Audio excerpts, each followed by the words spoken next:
Hello, everyone. I hope all is well. This is the Pesach Misconceptions number 5. This one is very important halachically.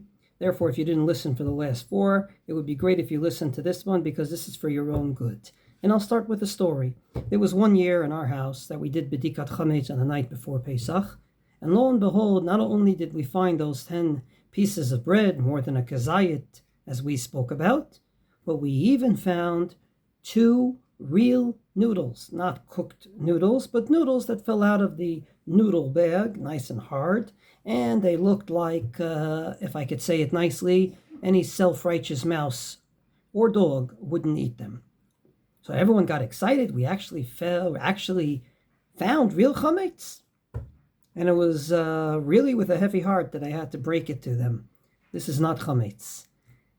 Bedikat chametz that our rabbis made us do is only for edible chametz.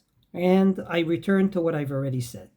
Midaoraita bebitul ba'al masagi. Namely, biblically it's good enough to say the bitul on Erev Pesach, and that's good enough. You can leave chametz all over your house, purely edible, not in your kitchen, but all over your house, as long as you say it's like dust to me, has no real significance to me, and everything we say on Erev Pesach after we burn the chametz. However, the rabbis were very concerned that either we'll eat it, because we eat it all year, or we really don't mean what we say, and therefore they said physically remove it.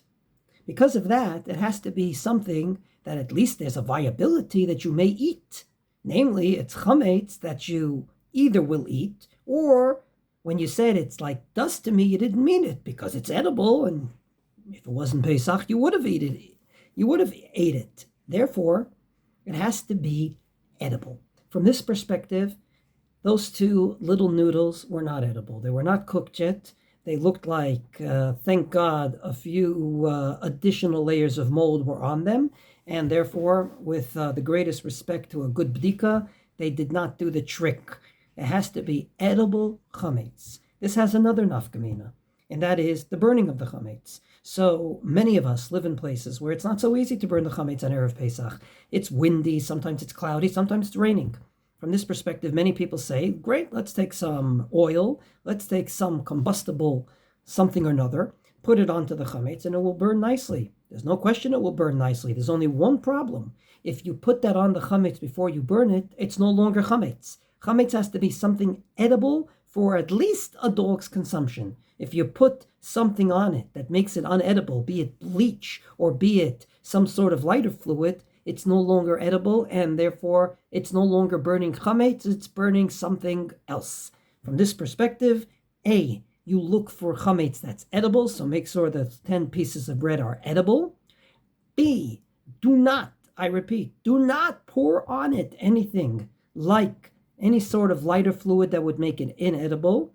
And therefore, my suggestion is, in order to prevent crumbs in the house after you've cleaned it, and on the other hand, allow it to burn very well, what I've done for years is very simply, I've wrapped it in newspaper, put tape over it, and therefore, A, it does not make crumbs, it's wrapped well, and B, newspaper burns beautifully in all weather. Wishing everyone a wonderful day.